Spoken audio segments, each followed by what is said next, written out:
பிரியமானவர்களே, ஆண்டவராகிய இயேசு கிறிஸ்துவின் நாமத்தில் உங்கள் யாவரையும் வாழ்த்துகிறேன்.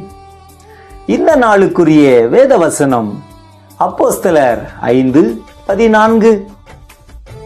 திரளான புருஷர்களும் ஸ்திரீகளும் விசுவாசம் உள்ளவர்களாகி கர்த்தரிடமாக அதிகமாய் சேர்க்கப்பட்டார்கள்.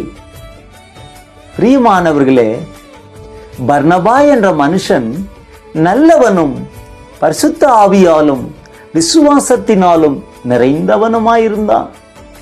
அநேக ஜனங்கள் கர்த்தரிடம் சேர்க்கப்பட்டார்கள். அதாவது உண்மையான எழுப்புதலில் ஜனங்கள் கர்த்தரிடமாக சேர்க்கப்பட வேண்டும். அப்படி செய்வதே கர்த்தருக்கு செய்யும் ஊழியமாகும். ஆனால் இன்று சீஷர்களை, ஜனங்களை தங்களிடத்தில் இழுத்து கொள்ளும்படி மனிதர்கள் மாறுபாடானவைகளை போதிக்கிறார்கள் என்று பவுல் அப்போஸ்தலன் எபேசு பட்டணத்தில் உள்ள கண்காணிகளுக்கும் மூப்பர்களுக்கும் எச்சரிக்கை விடுத்தார். தேவ பிள்ளைகளே, நம்முடைய பேச்சும் செய்திகளில் இயேசுவை உயர்த்தி காண்பித்தால் ஜனங்கள் தேவனிடத்தில் நெருங்குவார்கள். நம்முடைய சொந்த பேச்சையும் சொந்த சாட்சிகளையும் சொன்னால் ஜனங்கள் மனிதர்கள் பக்கம் இழுக்கப்படுவார்கள்.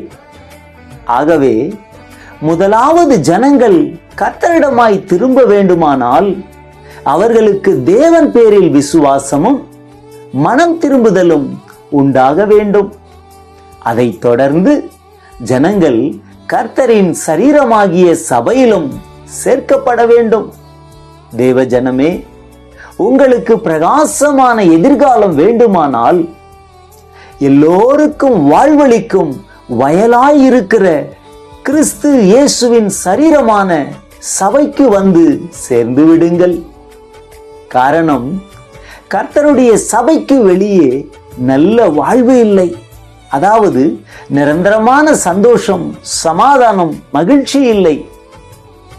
ஆகவே கர்த்தரிடம் வந்து சேருவோம். பரிசுத்த ஆவியினால் உண்டாகும் சமாதானத்தையும் சந்தோஷத்தையும் அனுபவித்து அநேகரை கிறிஸ்துவிடம் வழி நடத்துவோம். ஜெபிப்போமா?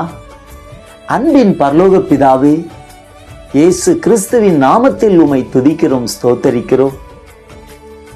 திரளான புருஷர்களும் ஸ்திரீகளும் விசுவாசம் உள்ளவர்களாகி கர்த்தாவே உம்மிடம் அதிகமாய் சேர்க்கப்பட்டது போல இன்றைக்கு அறுவடை மிக பெரியதாய் இருக்கிறது.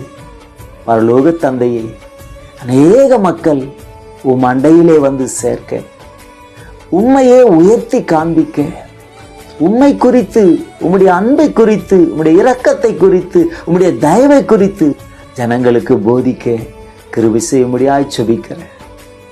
பரிசுத்த ஆவியினால் உண்டாகும் சந்தோஷமும் சமாதானமும் மகிழ்ச்சியும் ஒவ்வொருவருக்கும் உண்டாகும்படியாய், ஒவ்வொரு குடும்பங்களிலும் சபைகளிலும் உண்டாகும்படியாய் ஜெபிக்கிறேன், ஆசீர்வதிக்கிறேன்.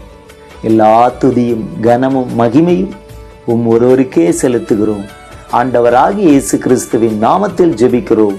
ஜெபம் கேளும் நல்ல பிதாவே, ஆமென். God bless you.